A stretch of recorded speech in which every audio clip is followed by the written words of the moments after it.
What's up, gamer? My name's Waluko, and today I want to talk about some of the hidden quality of life changes that I found in the patch notes for Path of Exile 1's upcoming Curse of the Allflame League that I haven't really heard anyone else talking about. Some of these changes are pretty significant even if they don't sound like that big of a deal, and honestly, I'm kinda surprised that they didn't make like any short videos to call any of them out before the main announcement. Starting from the top, the first one says there's now a crafting bench available in every town from Act 2 onwards. You already unlock the crafting bench in Act 2 when you save Helena from Fidelitas in the Chamber of Sins level 2. However, when you unlock it, it's always in your hideout. For me personally, while I'm going through the campaign, I tend to forget about the crafting bench entirely because it's like an out of sight, out of mind kind of thing. Usually until about Act 6 or like Act 8 when my resistances start getting a little low and I start having a harder time surviving the damage the enemies are putting out. Then I remember, oh yeah, I should probably go out of my way to my hideout with some resistance on my gear, and then we can actually keep going. I'm still not sure how much I'll actually end up using the crafting bench during the campaign, but at the very least, it'll be much more convenient to have it in town when I need it, instead of having to go to the waypoint, go to my hideout, pick the crafting bench, do my thing, go back to town, or go back to the wherever else in the campaign I need to go, and then get on with it. So regardless of how much or how little I end up using the crafting bench in the campaign, I'm actually very glad to see this change.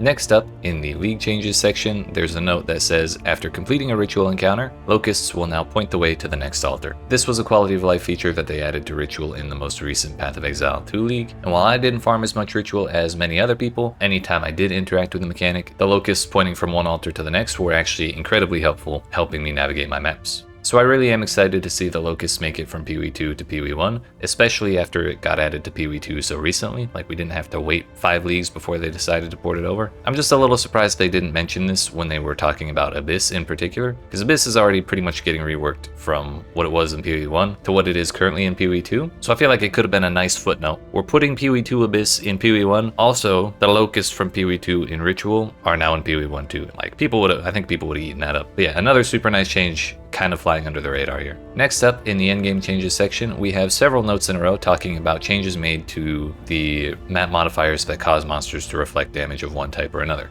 The first one is kind of the summary, which says, reflect map modifiers have been reworked. Instead of causing monsters to reflect a percentage of physical or elemental hit damage dealt to them, they instead cause rare monsters to have physical or elemental thorns. These thorns effects have way more limitations on them than the old reflect modifiers. Physical and elemental thorns will basically work the same way. The only difference will be which type of damage they're doing and the amounts of those damage when you trigger the thorns. So a monster will acquire a thorns buff when they're hit by an appropriate type of damage. If the monster has physical thorns, then the buff will activate when you hit them with physical damage, and if it's elemental, it'll activate when you hit them with elemental damage. The thorns buff only lasts for 5 seconds. While active, it reflects a fixed amount of damage each time the monster receives a hit of that damage type. And most importantly, monsters cannot gain their Thorns buff more than once every 10 seconds. And on top of that, they cannot trigger their Thorns damage more than once every 0.1 second. So at the most, a monster can only have Thorns 50% of the time, although most rare monsters will die within the 5 seconds that their first Thorns buff activates. But on top of that, while the Thorns buff is active, it can only trigger its damage 10 times per second. So if you have a crazy build that's hitting 20 or 50 or like a billion times a second, then you're not going to instantly blow yourself up so long as you can handle the amount of damage of 10 times per second. So I think these are much more reasonable limitations on the amount of damage those modifiers can cause you to take, especially because players tend to do so much more damage than they have life. So if a player character has like 5 million DPS, even if they're only getting like 1% of their damage reflected, that's still like, tons and tons of times over how much health any reasonable player would have. So the last thing to talk about with this Thorns change is the actual amount of damage that the physical and elemental Thorns deal. It looks like the amount of damage the Thorns cause will scale based on the level of the zone, but in red tier maps, rare monsters have physical Thorns reflecting 800 physical damage and elemental Thorns reflecting 1500 elemental damage. Now that does sound like a lot, and it kind of is. However, this reflected damage from Thorns is able to be mitigated through evasion, block, armor resistances, and any other defenses you can get on your character. So if you're building your character's defenses properly, then these base Thorns damage numbers are going to end up being way lower than what they started as. And so long as you have like a decent amount of ways to mitigate the damage and then recover from the damage you do take, then Thorns maps should not nearly be as dangerous as Reflect maps were. In the past, Reflect maps weren't really the worst things ever, because so long as you were actually reading the maps, you could pretty easily avoid them. But they've always been a bit of a thorn in my side, like when I'm trying to corrupt maps and I get 5 in a row that hit Reflect, it's just like, Why are we doing this to ourselves? So yeah, I am glad to see this rework, and hopefully my builds will be able to survive the Thorns maps instead.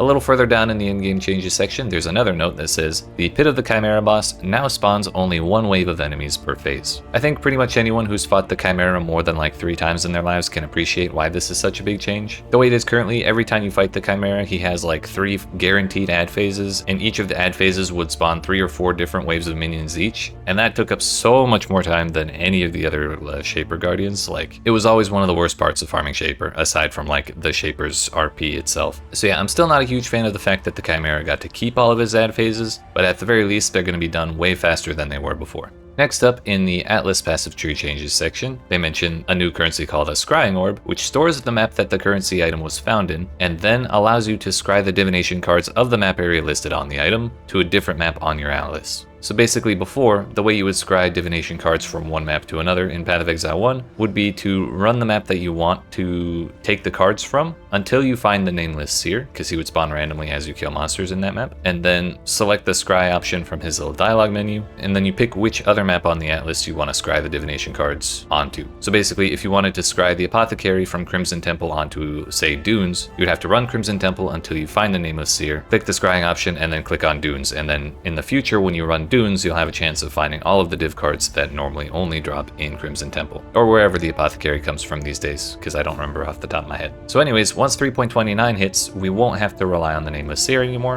and this is mainly due to the new anomaly system getting added, because the Nameless Seer is now only going to spawn in his special anomaly map that pops up on your Atlas once in a while, instead of in your maps as you're running them. So they had to find a different way to give us the scrying mechanic if they wanted to keep it in the game, and they decided to do that through a new set of passives on the Atlas tree that gives you a chance to drop these scrying orbs. And once again, I'm a huge fan of this change because according to these patch notes, the notable on the Atlas passive tree that enables scrying orbs to drop gives you a 4% chance per map to drop a scrying orb, which I believe is much higher than your actual chances of finding the Nameless Seer in any particular map. So if you're trying to farm a scrying orb yourself, you just socket the notable on the Atlas passive tree for a while, and probably somewhere within 20 to 50 maps you'll have a pretty good chance of having seen at least one scrying orb. And while 20 to 50 seems like a lot, during the Mirage League I was trying to scry the maps from Atal onto Dunes, and I'm pretty sure I did like at least 150 maps before I saw the Nameless Seer for the first time, so 4% sounds great to me. But what's even better than that is scrying orbs are going to be tradable. So if you really do want to scry the cards from one map to another, but you don't want to take the time or effort to farm out a scrying orb yourself, and you're not playing in SSF, you can just go to the market and buy one for whichever map you want. There will definitely be people selling all kinds of scrying orbs from all over the place, unless the map has like really particularly shitty cards, but then why would you want to scry it in the first place? This is a much more convenient way to handle this system, and it should save a ton of time and busy work going forward.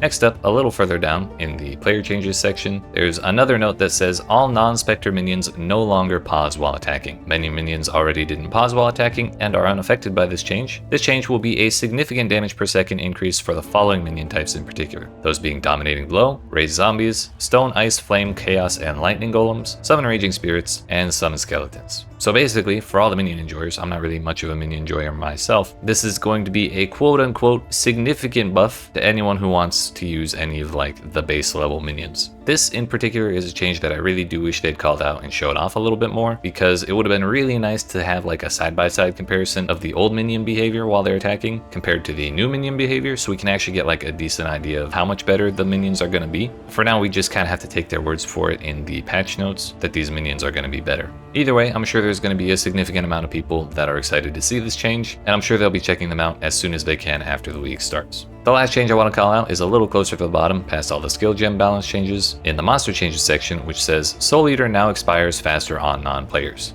An eaten soul is lost every 0.2 seconds if a soul has not been gained in the last 2 seconds, compared to losing one soul every 0.5 seconds if they have not gained a soul in the last 4 seconds. So in the current patch, before Curse of the Allflame, if a Soul Eater monster has the maximum amount of souls at 50, then it'll take 4 seconds for those souls to start falling off, and then one will fall off every half second. So it'll take a total of 29 seconds without gaining any souls for all of them to fall off and the monster to basically become normal again. Once Curse of the Allflame comes out, if you start fighting a Soul Eater monster that has maximum souls, it'll only take 12 seconds without gaining any more souls for every single one of them to fall off. 12 seconds is still a pretty long time to be fighting a single monster, but if it just so happened to get a crazy combination of defensive modifiers, and then it also got fully fed on souls before you could deal with it, 12 seconds is a darn sight better than 29 seconds was before. So, while soul eaters may still be a bit of a threat, they should start taking much less time to calm down once the league actually starts. That's the last of the changes that I wanted to call out, but what do you think? Were there any other good changes that have been overlooked? Let me know in the comments. If you enjoyed this content, don't forget to like and subscribe for more like it, and also come see me live on both Twitch and YouTube during Curse of the Allflame's launch weekend, where we'll be doing 12-hour streams on Friday, Saturday, and Sunday starting at 1 p.m. Eastern Daylight Time to check out all of the new stuff as quickly as we can after the league launches. Last but not least, thanks for watching, and I'll see you in another video.